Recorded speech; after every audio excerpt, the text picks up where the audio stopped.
Hi friends అందరికి.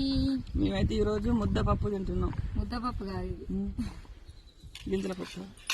పప్పు వేసిన బాగా అంటే పప్పుని ఇట్లా చూస్తుంటే దెబ్బ దెబ్బ తినాలనిపిస్తుంది. మా తమ్మునికి ఇట్లా చేస్తే అస్సలు ఇష్టం ఉండదు పప్పు, నాకు నచ్చేటట్టే చేసిన. అంటే దేవుడు ఇష్టమే కానీ ఒక అట్లయితే ఇంకా మస్తు ఇష్టం. మీరందరూ తిన్నారా లేదా కామెంట్ పెట్టండి. ఇంకో తోట కూర్చొని మంచిగా చెట్టు కింద చెట్లని కాలు అయిపోయింది. ఎండాకాలం వచ్చేసరిగా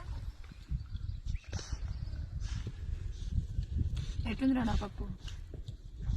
బాగానే ఉంది. పలుపులు చేసుకుంటే అయిపో కానీ టైం లేదు మనకి.